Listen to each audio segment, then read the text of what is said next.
jelang sidang putusan kasus Sambo, dan kita terus bersuara agar majelis hakim dapat berjalan lurus, ya, dan tidak mengabaikan rasa keadilan di masyarakat.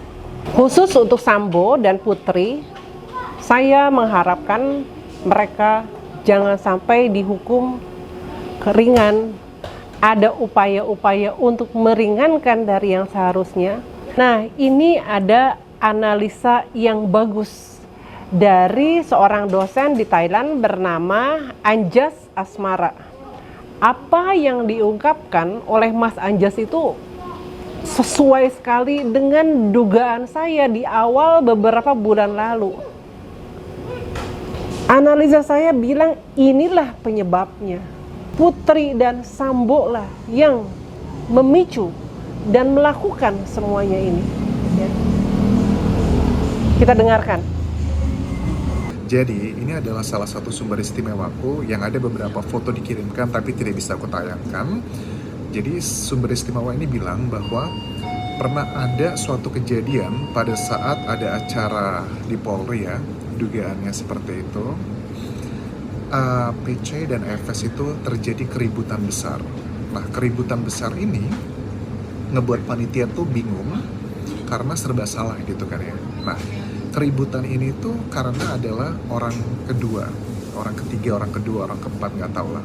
Nah, dari situ teman-teman, panitia tuh bingung harus mencarikan kamar karena mereka harus dipisahkan dong kamarnya. Karena kalau di sebuah acara itu kan ada acara besar, pasti hotel kamarnya penuh, panitia sudah menyiapkan sebelumnya, tapi gara-gara semua itu panitianya bingung harus mencari kamar baru karena kan kalau lagi ribut nggak bisa disatukan ya. Nah, ini udah lama lah, ini udah setahun yang lalu teman-teman. Jadi akhirnya singkat cerita keributan tersebut adalah karena dugaannya PC itu mengetahui ada perempuan cantiknya Verdi Sambo. Kalau selama ini kan yang tercium ke media massa atau sosial media itu adalah dugaannya perempuan yang berprofesi sebagai oknum polisi gitu kan ya. Nah, menurut sumber istimewaku ini, jangan salah, ada yang lebih cantik dari itu. Masih ada yang lain kan di persidangan juga diketahui ya, ada Baradae yang mengatakan dia pernah melihat ada sosok perempuan cantik yang masuk ke rumah Bangka, kemudian tiba-tiba keluar menangis. Ibu PC juga marah-marah. Itu konteksnya, kalian sudah tahu kan bahwa Ibu PC juga sempat marah-marah seperti itu, yang bawa senjata, ngajak Baradae dan juga ajudan lainnya muter-muter Kemang dekat rumah Bangka. Itu kan kalian tahu ya konteksnya seperti itu. Nah, terus kita tambahkan lagi dengan fakta dari Susi yang mengatakan bahwa sejak setahun terakhir, lebaran tahun 2021, Ibu Putri sama FS itu rumahnya pisah. Satu tinggal di Saguling, satu tinggal di Bangka. Jadi walaupun mereka ini ya katanya seminggu sekali, tapi kan cukup aneh ya. Kalau kelihatannya romantis di persidangan sekarang, tapi kok orang romantis rumah deket cuma jarak 10-15 menit, tapi kok pisah itu adalah hal yang sangat membagongkan. Jadi kita sudah bisa melihat lah, sudah terjadi ketidakharmonisan. Nah, sejak Ibu PC itu mengetahui bahwa dugaannya FS itu memiliki perempuan cantik lain, disitulah Putri Chandrawati dugaannya sudah mulai stres, sudah mulai mencari hal-hal yang membuat dia bahagia. Kan ada banyak tuh awal-awal bilang bahwa PC itu adalah hidupnya hedon di Jakarta, arisan ini dan itu. Nah, sampai di sini masih positif. Saya bisa mengerti, ya, apa yang dialami Putri itu. Mungkin dia stres karena suaminya terindikasi punya wanita lain.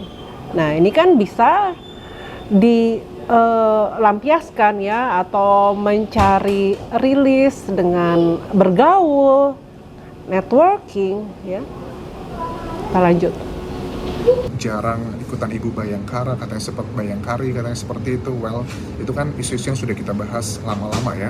Dan di fakta persidangan pun sudah ada hal-hal yang menjurus ke sana. Misalnya keterangannya Susi yang mereka sudah pisah rumah, kemudian juga Baradae mengatakan Efes lebih sering tinggal di rumah bangka. Itu adalah hal-hal yang sudah menjadi rahasia umum dari awal sampai sekarang, walaupun semuanya dibantah. Gak heran. Terus, apa hubungannya Anjas dengan Brigadir Joshua? Kenapa Joshua terbawa-bawa? Nah, itu. Apa hubungannya gitu? Stresnya Putri dengan Joshua. Ya. Saya mau bilang begini loh, ya. Kalau Putri itu kan istri dari atasannya, mestinya Putri itu juga tahu hubungan antara Sambo dengan Joshua, hubungan antara atasan dan bawahan. Seharusnya Putri juga menjaga, ya. Itu kalau putrinya juga mengerti, ya. Dan mengerti itu muncul karena berpengalaman bekerja dalam organisasi. Tapi kalau tidak ada exposure itu, mungkin nggak peduli. Nah, lanjut. Kalau menurut analisaku dan juga beberapa sumber istimewa yang bilang, Joshua itu anak baik, teman-teman. Anak yang baik, nurut. Kalaupun yang disampaikan motif dari JPU itu adalah benar, telah terjadi perselingkuhan, sekali lagi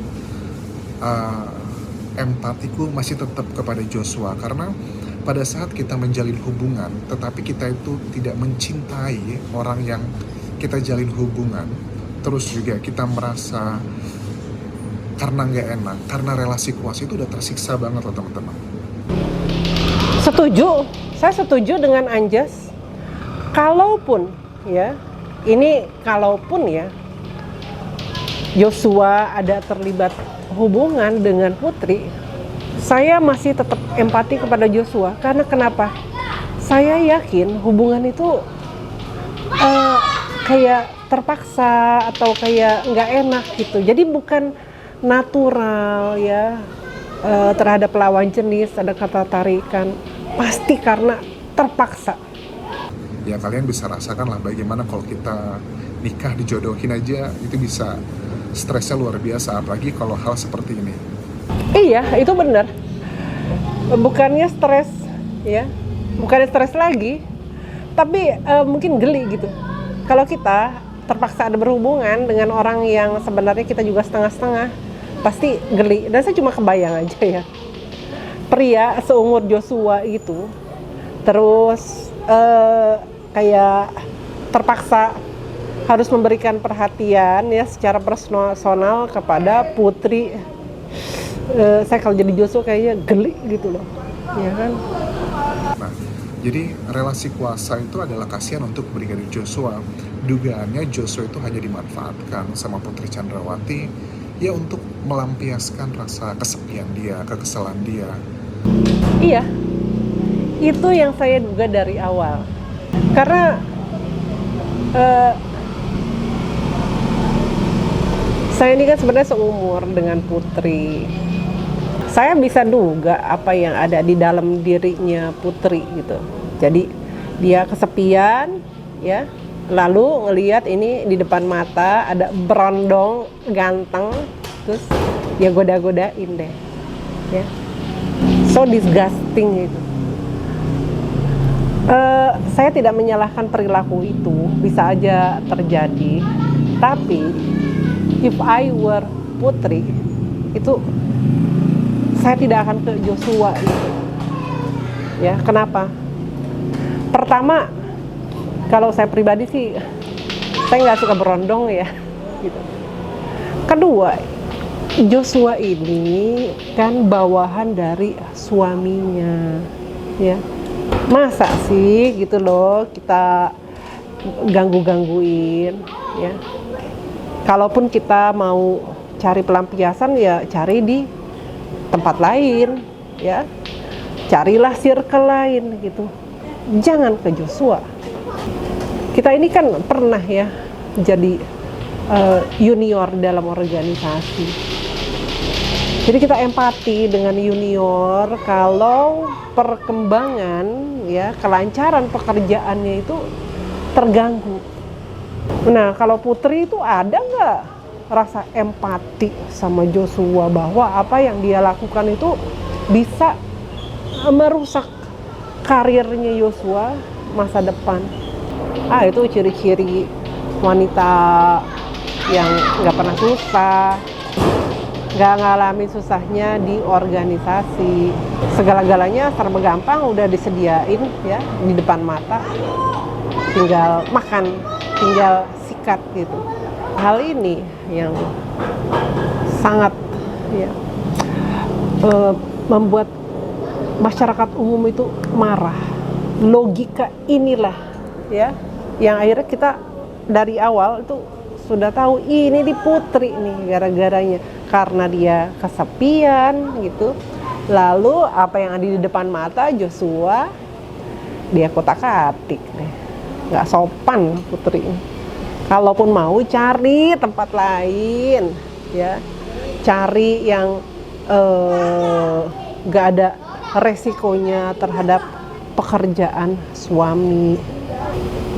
Dan juga perilaku gitu ya, itu umumnya dilakukan oleh wanita yang punya power ya, power terutama dalam hal finansial. Jadi tidak umum sih di wanita Indonesia, hanya ada ya, saya bisa mengatakan ya, saya pernah tahu beberapa, dan itu terjadi di wanita yang punya kekuatan finansial. Karena kan kalau dengan berondong dengan yang lebih muda kan berarti dia yang keluar biaya ya kan, belum secara psikologis ngelonin gitu. Nah itu biasanya hanya terjadi di perempuan yang finansialnya kuat dan agak-agak nekat, nggak peduli. Tapi kalau wanita yang umum ya, dia harus cari nafkah, harus berjuang, itu mereka akan sayang dengan uang yang dihasilkan. Itu harus digunakan sebaik-baiknya untuk dirinya dan keluarga, bukan untuk di-spending dengan berondong. Kita lanjutkan. Dan Verdi Sambo itu sudah mencium aroma yang nggak sedap antara ini. Itu sudah dilakukan, beberapa sumber istimewa bilang misalnya kayak HP-nya Joshua itu sudah disadap, Putri Chandrawati pun juga udah disadap, bahkan Joshua dan juga PC itu pernah dijebak di rumah gitu untuk mengetahui confirm atau tidak. Ya wajar lah, karena FS itu kan anggota reserse murni ya, udah lebih dari 20 tahun, dia ngerti lah berpikirnya tuh bagaimana untuk meng-cross check benar atau enggak. Dia juga bukan tipe orang yang bodoh, tiba-tiba langsung percaya ada orang ngomong gini kalau tanpa ada langsung begitu. Nah jadi kasihan adalah Brigadir Joshua, dia tuh adalah korban dari ketidakharmonisan keluarganya PC dan juga FS, kemudian menjadi hal yang tidak terkontrol, FS emosi. Ini benar ya, Joshua itu sebenarnya cuma korban ya, korban dari ketidakharmonisan antara Sambo dan Putri. Itu yang saya duga ya, saya analisa dari awal. Dan Putri tidak bisa menahan diri, tidak bisa ya self control agar apa yang gejolak yang ada di dalam dirinya itu ya jangan ke Joshua dong. Terserah deh ya, mencari rilis itu kemana, tapi jangan ke Joshua. Saya lebih ingin agar yang muda itu jangan sampai mengalami apa-apa yang nggak enak yang pernah saya alami dalam berkarir, berorganisasi. Gitu loh semangatnya. Bukan lihat berondong ganteng terus disikat. Jangan dong. Saya sih nggak mau gitu. Minimal ke generasi muda, kalau nggak bisa bantu ya jangan nyusahin. Ya. Gitu aja, kita kan juga pernah muda gitu loh. Kadang-kadang ada hal-hal yang dari orang yang lebih tua, hal-hal doktrin yang rasanya kok ini salah, kurang baik, kita kan juga kalau dipikir-pikir sekarang aduh kesal gitu loh. Nah ini kita nggak mau yang seperti ini terjadi di generasi yang lebih muda.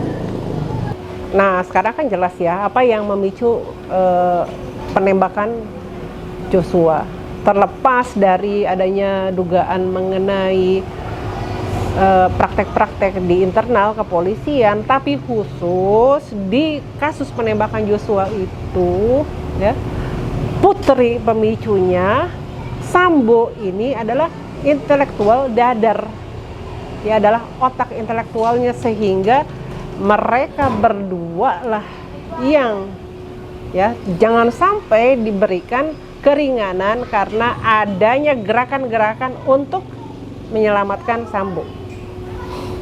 Ya, ayo, ini beberapa jam lagi, ya, besok kita akan saksikan bersama putusan terhadap Ferdy Sambo, dan kita kawal terus agar majelis hakim berjalan lurus.